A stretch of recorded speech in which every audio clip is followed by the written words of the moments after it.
Yaxshimisiz akalar, o'zimizni? Yaxshi, rahmat. Agrobankdan men yo'lovchi Safarmurod, Bektosh boshliq, bu yoq mahalla bankida Rahmatulloh Dilmurod. Ben kredit olishga ishtiyoqi bor fuqaro bilan gaplashyapmiz. Ana bu Paxtachi mahallasida sizlar bilan uchrashyapmiz. Nima kreditga ehtiyoj bor? Kredit olmoqchimisiz? Bizda kreditni tushuntirib o'taylik. Mana kreditni biznesga ko'mak loyihasi asosida berilgan 17 milliongacha bo'lgan kreditlarimiz bor. Mahalla loyihasi 50 milliongacha beriladi. Xohlang ta'minotingiz bo'lsa 50 milliongacha kredit oling, kafillik asosida. Agar kafilim yo'q, sug'urta bilan olaman desangiz 17 milliongacha olsangiz bo'ladi. Biznesga ko'mak loyihasida.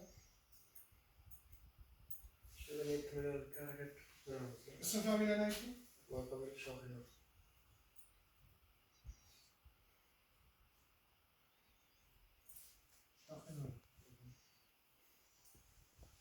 Nima yo'nalishga?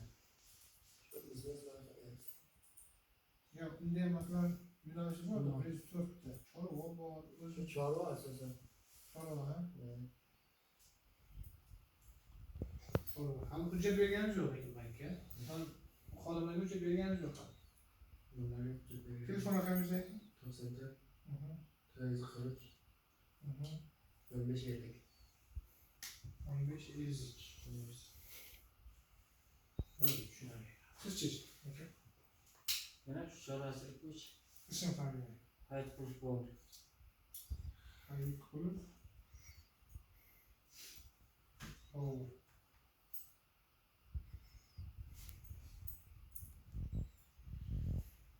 Çorba ha? Shunday.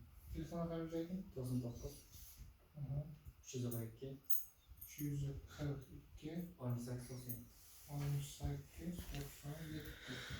Aka siz ayting ismingizni. Sizga bunu... İsmi derdi, ben Rasul. Chorvachilik bo'yicha sharoitimiz bor, dardlar qilmoqchiman.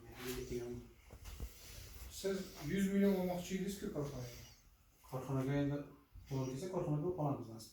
Hujjatlaringizni bersangiz aka uni ko'ramiz. Agar katenlaringiz rahbari kateni toza bo'lsa, konkret chiqarib beramiz kredit aka. Muammo bo'lmaydi, faqat ta'minotchi korxonaga tushadi-da mablag'.